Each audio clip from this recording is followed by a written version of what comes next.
What's poppin', y'all? Welcome back to another episode of NBA Weekly. I'm your host, Pee Wee the Plug, and in today's episode, we have to talk about Game 2 of the NBA Finals. Before we dive into that, though, I just want to remind you guys to make sure you hit that like button for me, and if you're new and you enjoy this type of content on a weekly basis, make sure you subscribe. Game 2, freshly done, literally just ended a minute ago. I got notes in front of me. I got the box score in front of me. This is the official game log box score, by the way. Like, this is somebody who was courtside tracking everything right here. This is the first time I'm using this as a reference. I kind of like this much better than the NBA.com or whatever basketball site you use box score. But anyway, I'm excited to talk about this game in particular because after the first game recap that I did on here for NBA Weekly and the last podcast episode, I was talking about different ways that Miami could potentially try to win. And one of the scenarios that I drew up, which I've said countless times, it's a lot easier said than done, but it's trying to make Jokic beat you with his scoring. It's very evident that Jokic is one of those players that he kind of gets off by facilitating, being well-rounded, doing a little bit of everything. I'm rebounding, I'm scoring, I'm assisting, I'm creating plays, I'm controlling the game and the flow of it, and I'm directing everything that's happening for us. He's one of those players. LeBron is kind of like that. Jason Kidd was like that. Rondo was like that. It's certain players who are designed to score, and then there's other players who are designed and they find a joy in kind of creating the pace of the game and controlling the game and creating offense for the entire team. And he's one of those guys. And this is now a second time in these playoffs that I can remember. I may be wrong, but Jokic kind of has to become the scorer that he can be. And if you are silly enough, Jokic will beat you with the scoring. So I want to make that clear. But like we saw against Phoenix when Jokic had like a 50-point game, 51, and they lost. And then tonight, Jokic has 41 points. And again, it comes at the hands of a loss, because usually what happens is Jokic has 41 like he did tonight, 41, 11 rebounds, 4 assists, and then everybody else is kind of limited. There was no big spark or no big outburst from anybody like we were seeing in game 1 where Aaron Gordon had 14 in the first half, ended up with 16, and, was a major factor in the beginning of the game, or some of the shots that we saw Michael Porter Jr. hit. Then obviously, Jamal Murray's going to do his thing, KCP. Tonight was pretty much the opposite. I mean, down the stretch, they had a couple of threes from Jamal Murray in that fourth quarter, which ended him with 18 points. But if you take that away, he was in the fourth quarter or going into the fourth quarter with under 15 points, which is a good situation if you're Miami. Michael Porter Jr. and Kentavious Caldwell-Pope combined to go 3 of 12 from the field and 2 of 9 from 3. And they pretty much kind of gave you nothing. KCP, 1 of 4. MPJ, 2 of 8. And just really non-factors. And even Aaron Gordon, I mean, he does a little bit of everything. We know he's not necessarily a guy you're looking at to score, but because of the impact he had in game 1 and how he was scoring and early on, it kind of set the tone for them and allowed them to punch the Miami Heat very early. Tonight, he only had 12 and 7. So a lot of stuff limited for the Denver Nuggets with Jokic trying to really score, and he came out ultra aggressive today. I got the numbers in front of me. At the end of the first quarter, Jokic had already got up 9 shots. And, I mean, he was 5 of 9, and he had to do what he had to do. But early on, that was a different type of approach he had because Miami started the game, I believe, 10-2 on a 10-2 run, and Jokic had to take it upon himself to answer it and come out a lot more aggressive than we had saw in that first opening game of the series. So that was one of the key things. The other thing that we talked about on the podcast was, like, would you rather, do you think preferably, do you think it comes down to the role players for Miami, or do you think Jimmy Butler has to go into having those breakout games like he did for the against the Bucks in order for them to win? And I was one of the people that said, hey, I much rather the role players step up. And that's exactly what we got tonight. Gabe Vincent, absolutely magnificent, led the Miami Heat in scoring with 23 points. I mean, the dude is just, he's lethal from 3. Him and Max Strus shoots 50% from 3 combined, going 8 of 16 from 3. That is a very big difference from Max Strus and Caleb Martin giving you 1 of 17 production as far as shooting and offensive output, to now turn that into game 2 where Again, another point I made. I didn't feel like Miami was totally to be counted out because there were certain things where you say, hey, if they get a little bit extra here, they get a little bit extra there, they might have a little bit of a chance. In game one, they hung around and they cut it down to below double digits. They kept it in that 10-point range, and they were trying to claw back as much as they could. Obviously, it had got out of hand and the time which was against them, but they showed a sense of fight. And I was looking at it, we're like, I don't know if Max Strus and Caleb Martin going 1 of 17 is sustainable. And now I'm not saying that these guys will come out and have crazy 30-point games or anything like that, but 1 of 17 from two key role players who have helped you get this far. Don't know if Denver can count on that being something that we consistently see. And sure enough, Max Strus came out. I believe he had 12 points to open up the first quarter, 3 threes in the first quarter, if I'm not mistaken. And he kind of set the tone early for them with his shot making, and I think that helped them big time. Jimmy gave you 21. Jimmy kind of started slow. I think in that first quarter, he went 1 of 5. He came out in the second quarter, though, and went 3 of 4. Bam came out, had 21, 9, and 4. Not his best night, especially in comparison to the first game.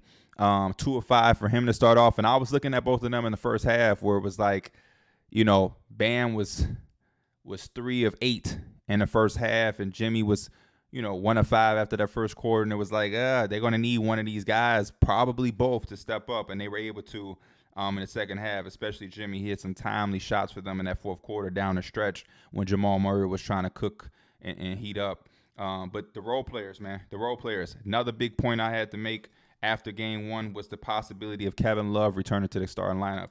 He did. He didn't shoot it great, 2 of 9. Gave you 2 threes, but he gave you 10 rebounds, and out of those 10 rebounds, 3 were on the offensive glass. And he had a couple outlet passes. One obviously was the foul with Jokic and Bam, but that's the type of stuff that Kevin Love can give you.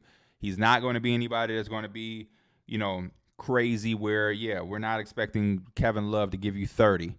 Not saying it's out of the ordinary, because if he gets hot enough from 3, something miraculous like that could happen. I'm not putting anything past anybody when it comes to the NBA Finals, but it's a bigger body. He can stretch the floor and give you some spacing. And at the least, Kevin Love is an all-time rebounder, especially on the offensive glass. And second chance points, offensive rebounding in this type of series this late in the season, you value every second chance opportunity you can get. Every second, third look that you can get in a possession can change the swing of a game. You look at how this game came down to one final possession with a Jamal Murray 3. You start to look at the box score and you say, hey, we won by 3 points. That's a one-possession game. So all of the extra possessions we were able to get throughout the course of a game helped us on the road be able to tie this series up at 1-1. I also like the way that they shot the 3-ball. As a team, 48% from the Miami Heat. They're going to have to score points, and they're going to have to make the long-range shot. It keeps the defense honest on everybody and not keying on Jimmy. Shout out to Jimmy, a little bit more aggressive. I think he took 19 shots this game in comparison to the 14. It may seem like very little 5-shot difference, but Jimmy Butler has to shoot around 20 shots a game, in my opinion, for the Miami Heat to have a chance, because he's going to be somebody that they're going to lean on.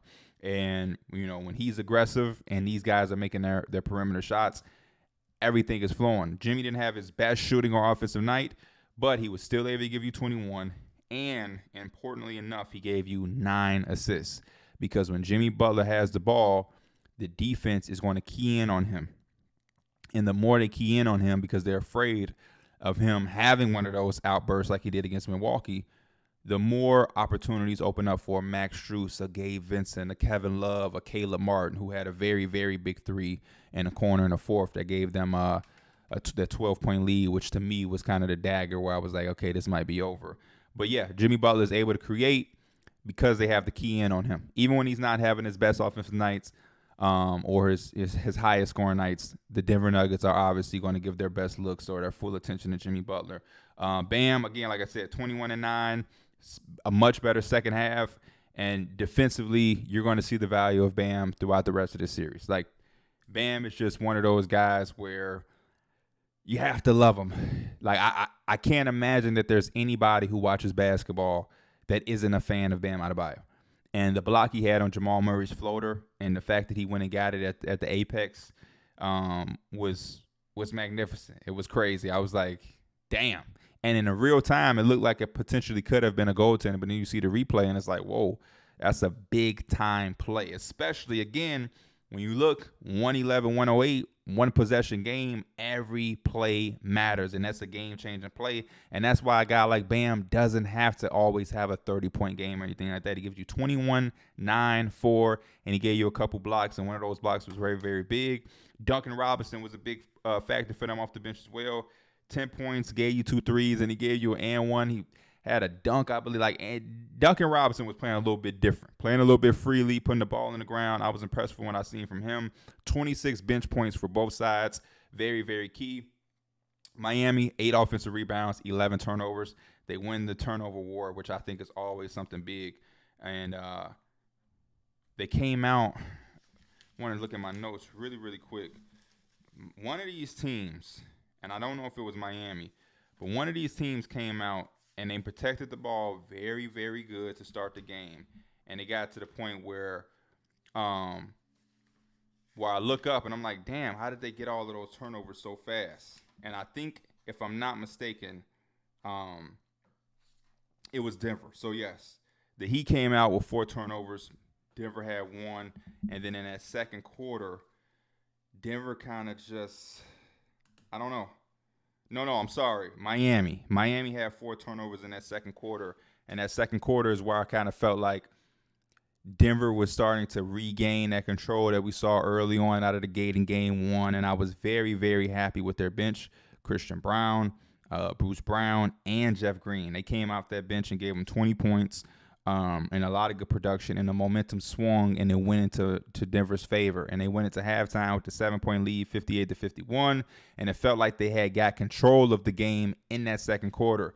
And when I look back over the course of this game, it looks like that the second quarter was the best quarter for the Denver Nuggets, if I'm not mistaken. So, yeah, 34 points in the second quarter. That was their best quarter. Second half, third quarter, you get 26 points, and they wrap up with 25 points. And this is the second game in a row where Miami played their best basketball, and their most productive quarter was the fourth quarter, which they won by 11 points, 36-25. Very, very big for Miami. Now we go back to Miami. It's 1-1. Miami has confidence, and Denver is going to have to make adjustments. Michael Porter Jr. is going to have to be able to guard people, close out on shooters, and he's going to have to make shots on the other side of the basketball. I'm looking at Michael Porter Jr. big time in this game. I'm looking at KCP. Both of those guys missed a lot of shots, a lot of good looks, and they also had some questionable, decisions that they made on the defensive end to close the game.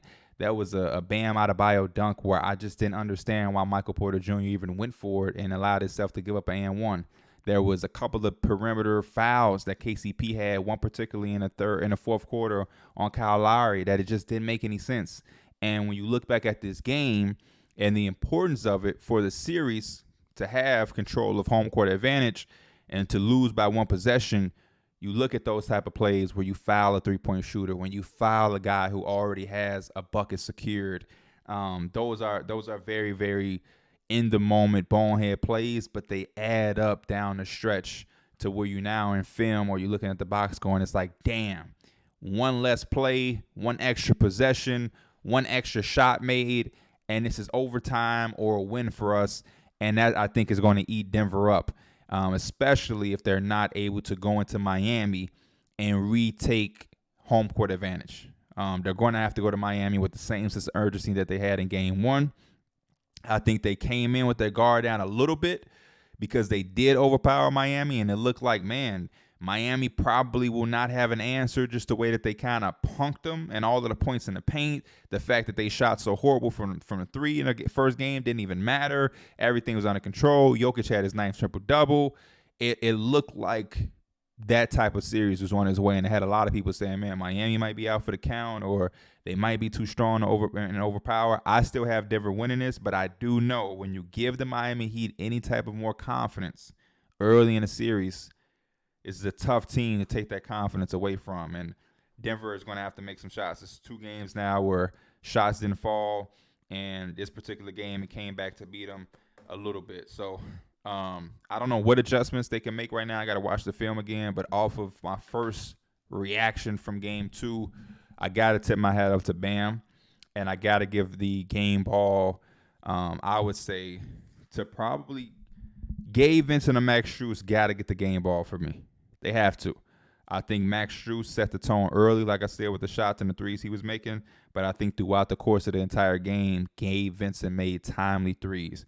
And for them to both go 8 of 16 combined from 3, I think that kind of leans the game over. That gives Miami that edge. That's what Miami is about. Bam and Jimmy are two well-rounded players, and Jimmy can have explosive nights. But when you're able to get this type of production from your role players when you're Miami, it's hard to beat them. It's hard to beat them. Ask Boston, ask the Knicks, ask Milwaukee. When Caleb Martin is having performances, when Gabe Vincent is on fire, when Max Strus is making shots, when Duncan Robinson can get rotational minutes, is very key. And they played a risky game, man. Bam and guarding Jokic one-on-one is a tough ask, especially to stay out of foul trouble, because if Bam gets in foul trouble, Cody Zeller minutes just don't look sustainable against Jokic. Jokic kind of does whatever he wants, but this may be the recipe. And I like I said, it's going to be hard to do. It's very, very easier said than done to say, have Jokic beat us with the scoring, because Denver is a very talented team and they run a lot of intricate actions that opens up a lot of easy buckets for guys like Aaron Gordon and MPJ and KCP. But man, if you can replicate this type of performance and limit these others, as they say, you give yourself a chance, because a Jimmy Butler game is coming. A Jimmy Butler 30-point performance, it's coming. It's coming. And if you're going to continue to get this type of production from Max Strus and Gabe Vincent, when the Jimmy Butler game does come, the only thing you can pray for is that these guys aren't knocking down shots like they did today. Can't wait to see what happens. Like I said, gonna watch the film, probably watch this game again tomorrow and see what type of adjustments can be made and what was going on with Denver to give up this type of shooting. 48% from 3 is kind of unacceptable at this point in the season. It's super, super unacceptable. But yeah, this is NBA Weekly. I am Pee Wee the Plug. If you enjoyed this, make sure you subscribe, leave a like, and I want y'all to talk to me in the comments. What did y'all see and what do y'all want to see differently in Game 3 for the Denver Nuggets? As always, I'm out. Peace.